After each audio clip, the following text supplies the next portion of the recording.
we're going to start with this evergreen tree. I have it drawn on a piece of paper.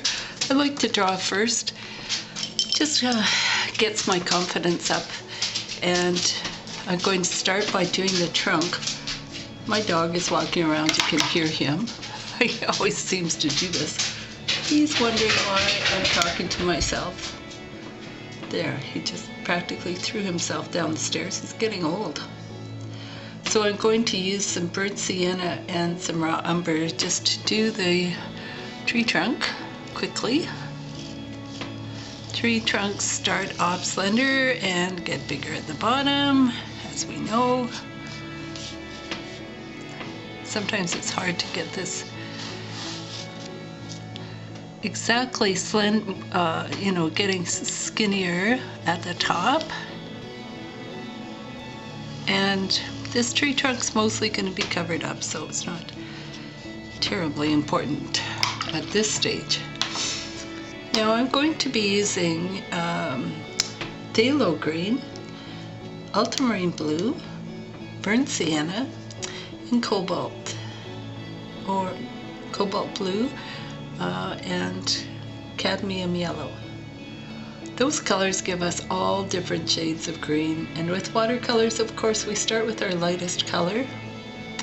My tree trunk will be dry enough so I can start painting over top of it. And we want to remember when we're painting trees to get that idea of a Christmas tree out of our head, that image that we have had since we were little kids.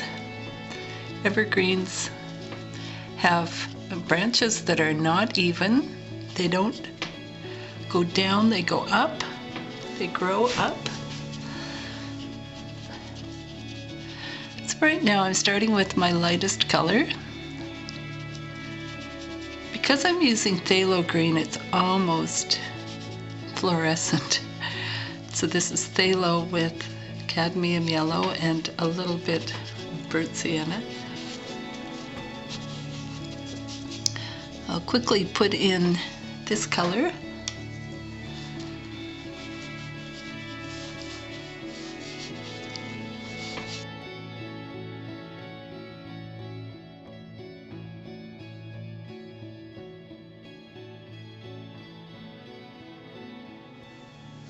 Now I'm putting in a medium color. So this color is darker than the previous. Won't be my darkest.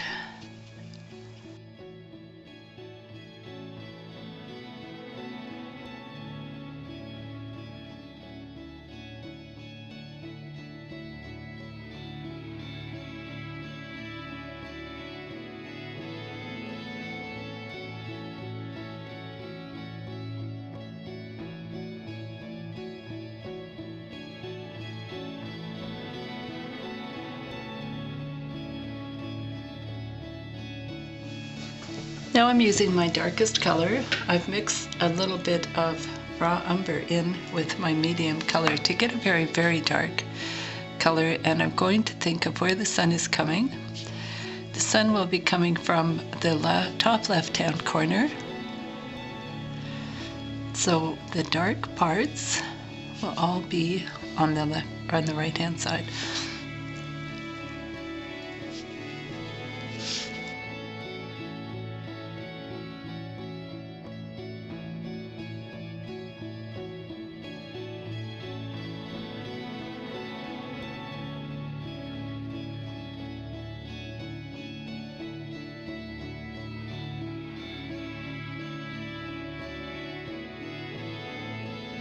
Umber to raw umber to make the tree trunk round. We use some dark color on both sides. It's a little water to blend it, and of course it will be darker on the side farthest from the sun.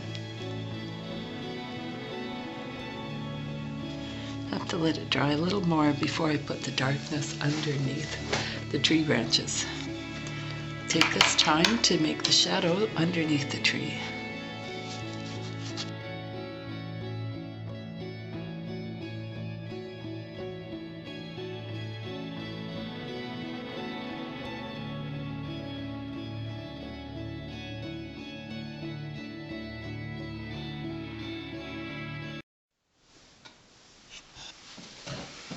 So I'm going to just darken the shadow underneath the branches here.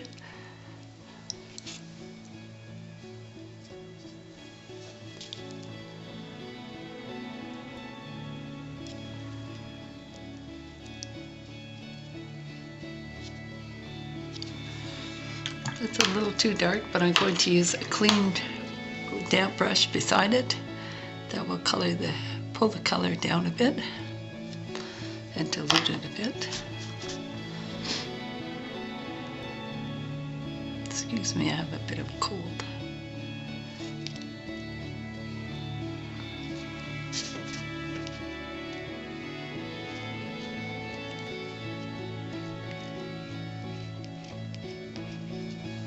Still seems quite dark. Should have used a little less burnt umber. I'm going to add a little more burnt sienna to the side.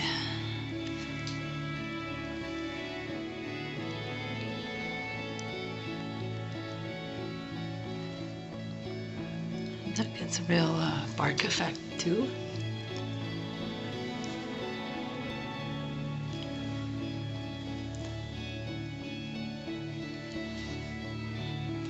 I'll add a few strokes here for the tree trunk that you would be seeing through the tree branches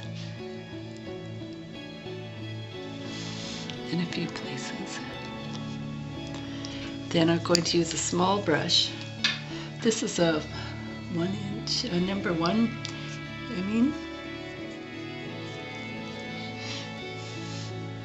and I'm just going to add a few little branches here and there. There's usually a few stray branches. Makes it a little more realistic.